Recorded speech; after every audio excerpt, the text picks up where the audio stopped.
Do you think that in today's world, laden with electronic gizmos and gadgets and CCTV cameras around every corner, that a person can literally just disappear? Because I can tell you that they can.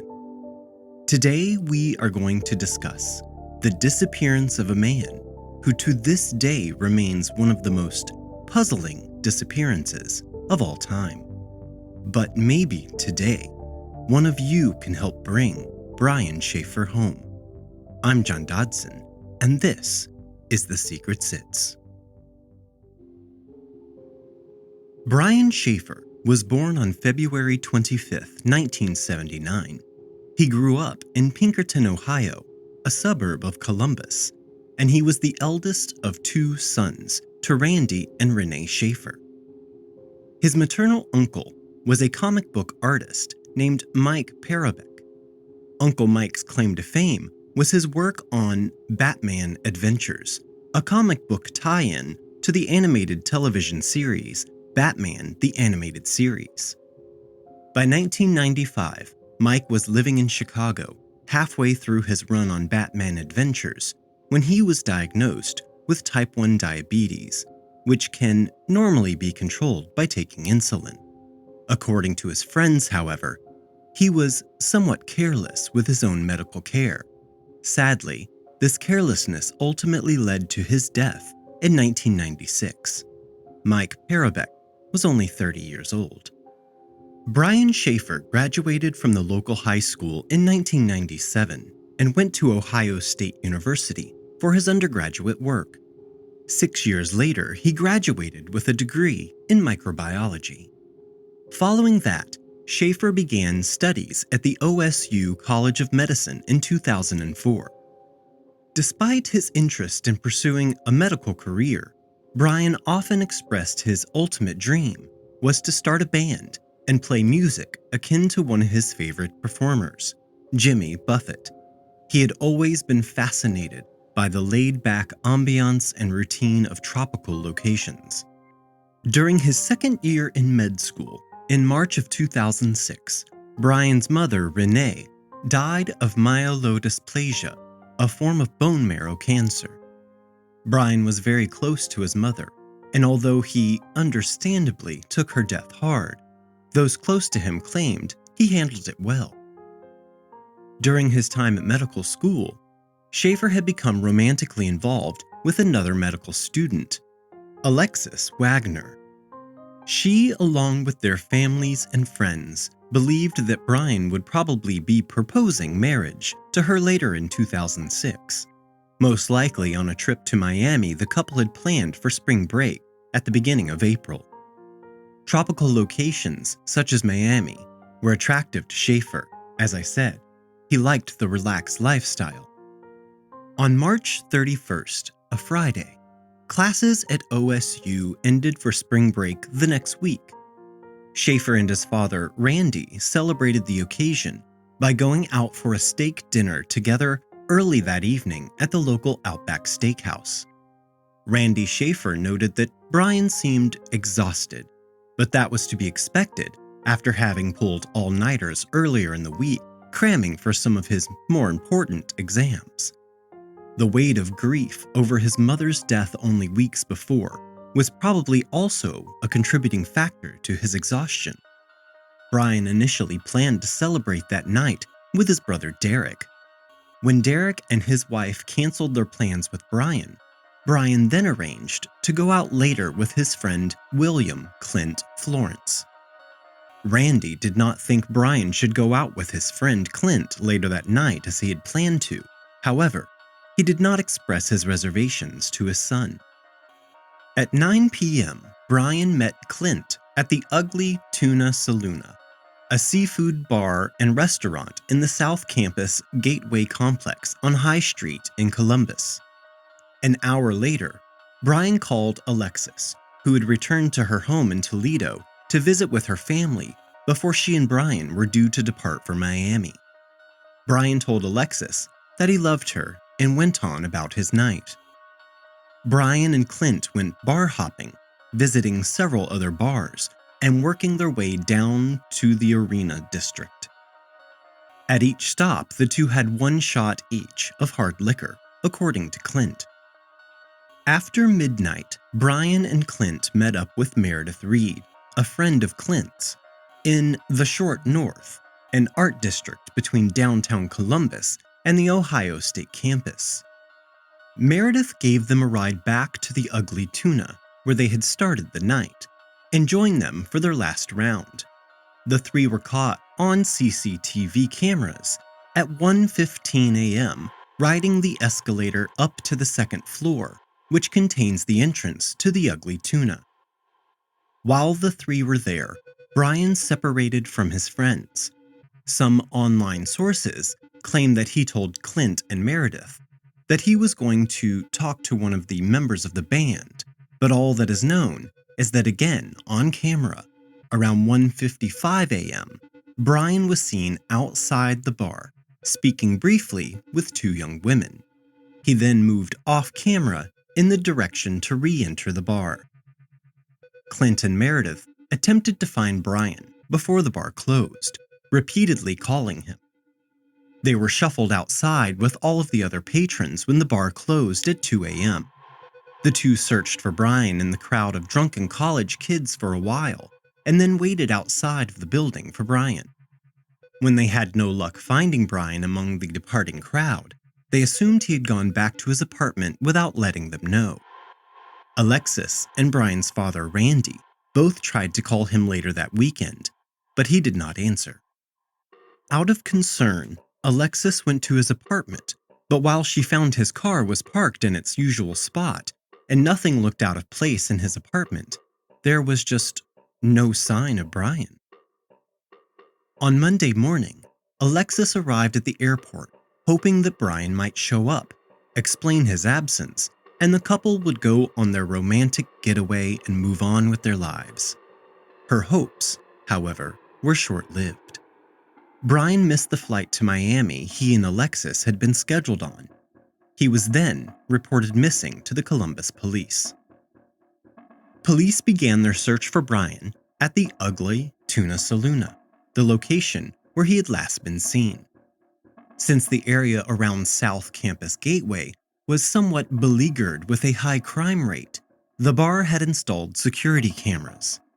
The police officers reviewing the CCTV footage, which showed Brian, Clint, and Meredith going up the escalator to the bar's main entrance at 1:15 a.m. Brian was seen outside of the bar at 1:55 a.m., talking briefly with two women and saying goodbye, then moving off camera in the direction of the bar, apparently to re-enter. The camera did not record him leaving shortly afterwards when the Ugly Tuna closed. This footage at 1:55 a.m. was the last time Brian has ever been seen alive. In fact, it is the last time Brian has ever been seen at all.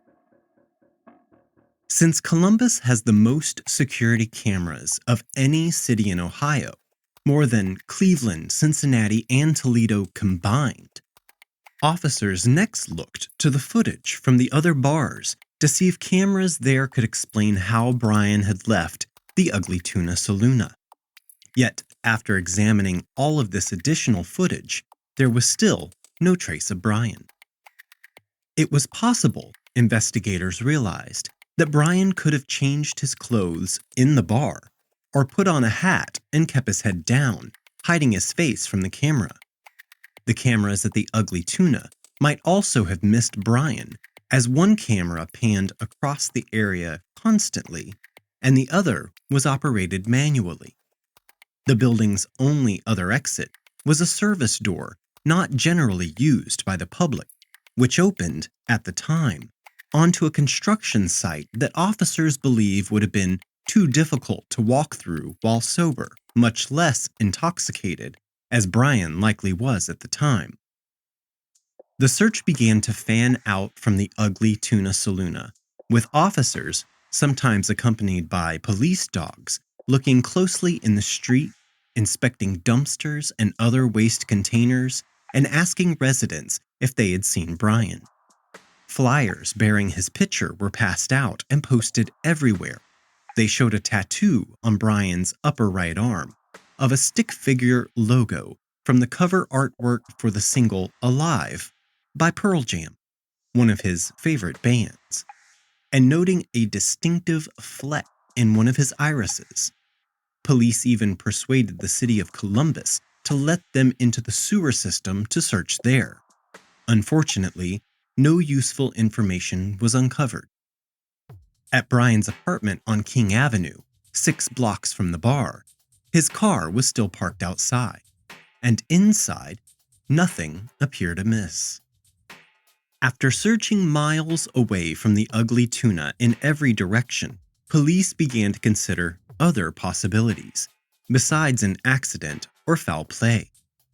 Since Brian's mother had recently died, it was speculated that he had gone away temporarily to grieve in solitude, yet his disappearance would prove to be permanent. Those who had seen Brian that evening, including his father, were asked to take lie detector tests. Randy and Meredith passed their tests, as did everyone else who took a polygraph. However, for some unknown reason, Clint Florence refused to take a polygraph test, and he also lawyered up. Now, I do not want the context of this statement to be that refusing a polygraph and hiring a lawyer proves that Clint was guilty. In fact, Clint provided police with everything he knew about that night. The 2 women Brian had last been seen talking to at 1:55 a.m. were later identified. They said in 2009 that they had never been asked to take a lie detector test themselves. Alexis called Brian's phone every evening before going to bed for a very long time after he had disappeared. Usually, it went directly to voicemail, but one night in September, Alexis is about to go to bed, and she picks up her phone to call Brian just before bed, and it actually rang 3 times. Alexis wrote on her MySpace page, "I kept calling it to hear it, purely because it was one of the best sounds I have ever heard, even if no one picked up." Singular, Brian's wireless provider, said what she had heard may have been due to a computer glitch. A ping from the phone was detected at a cell tower in Hilliard, 14 miles northwest of Columbus. There was no activity detected on his cell phone or bank accounts at any time after he had disappeared. The police received many tips, none of which resulted in any breakthroughs in the case. At a Pearl Jam concert later that year in Cincinnati, lead singer Eddie Vedder took time between songs to ask for tips in Brian's disappearance, but none of those were useful either. Possible sightings in Michigan, Texas, and even Sweden were investigated.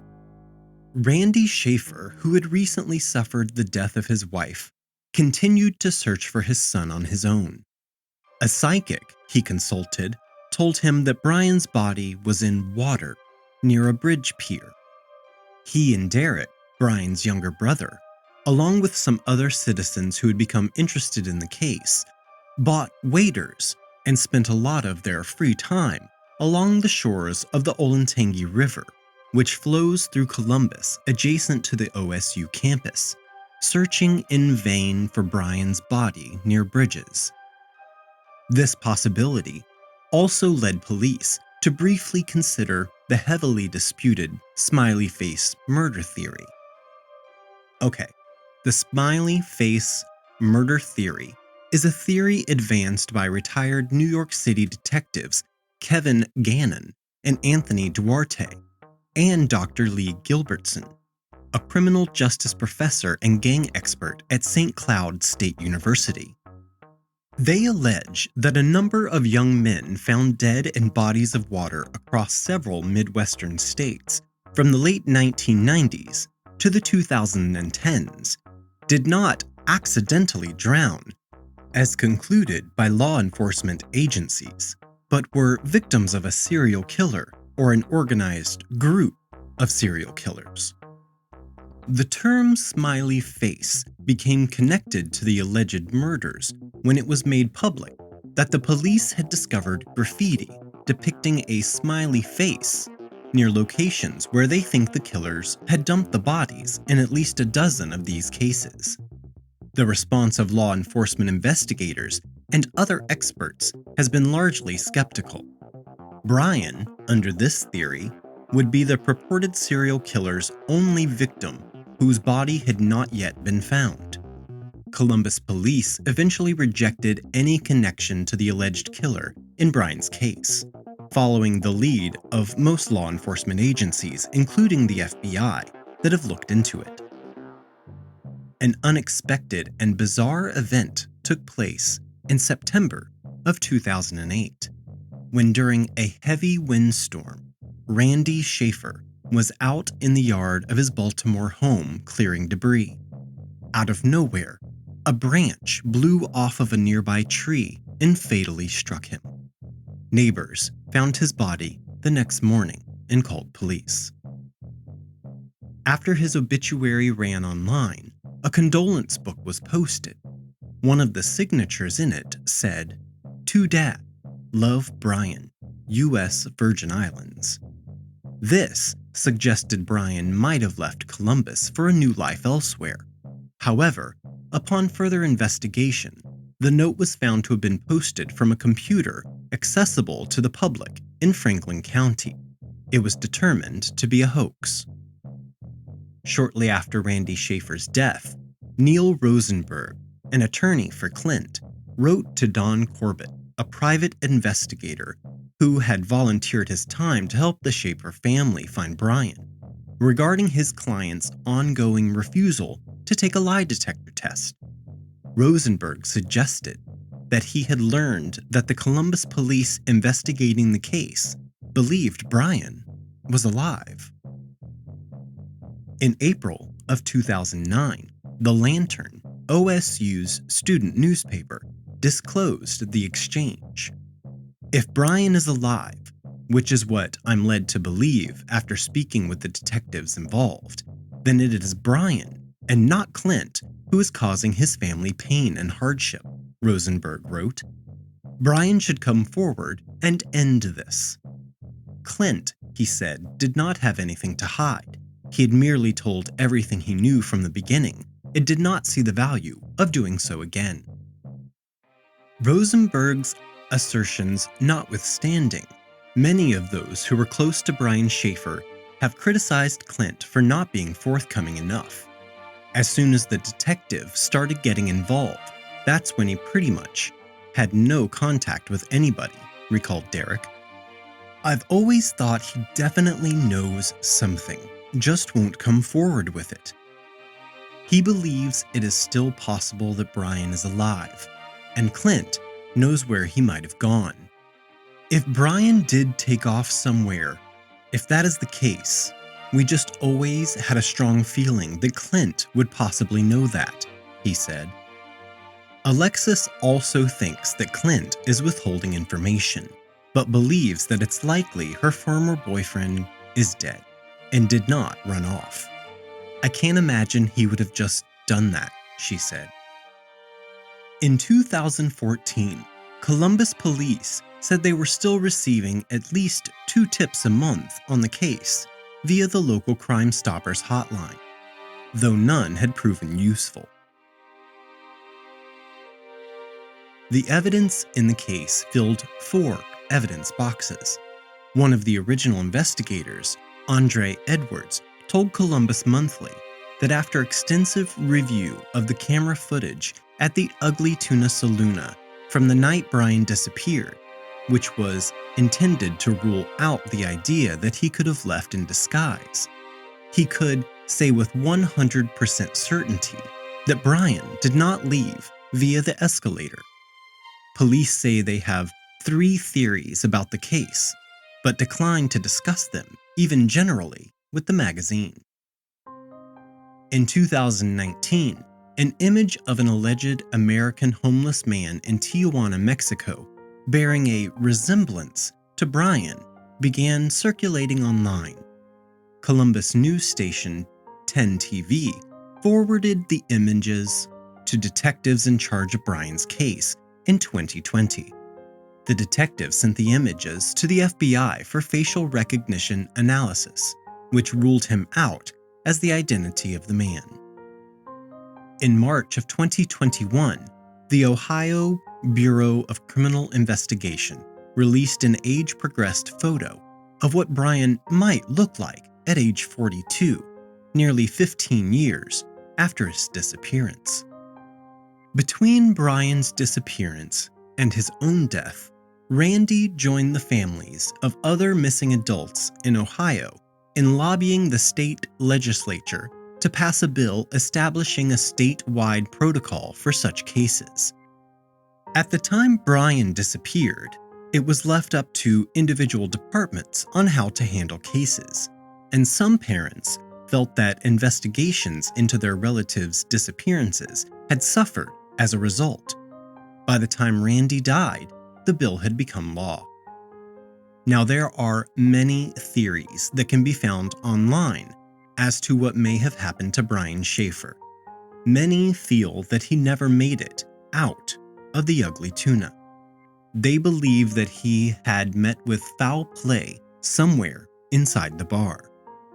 Others feel that he was a victim of the smiley face killer and met his end in the Olentangy River, or that he could have been taking a walk by the river and accidentally fallen in. As the service door for the bar was not equipped with security cameras, some believe that Brian may have exited through there and had trouble maneuvering his way through the construction site and fatally hurt himself. Fearing a lawsuit, the owners of the ugly tuna disposed of his body. Since the years have gone by and his body and other personal belongings have never been found, many have a hard time accepting the theory that he was either thrown or fell into the river. Security cameras around the area showed no evidence that Brian had been walking around there, and it is a high-traffic area. Someone should have seen him at some point. The neighborhood around South Campus Gateway was known at the time to be a high-crime area. There is a possibility that Brian could have been attacked after exiting the bar, especially if he used the unmonitored exit that opened up to the construction site. One theory that those who knew Brian tend to dismiss is that he either took his own life or disappeared on his own, choosing to start a whole new life somewhere else.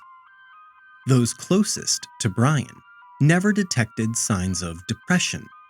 They claimed that although he was grieving over the loss of his mother just weeks prior, he was handling it well. Something that should be noted was that shortly after Renee passed away, in a phone call to Alexis, Brian told her that he was having a difficult time coping with everything and that she should move on and find someone new.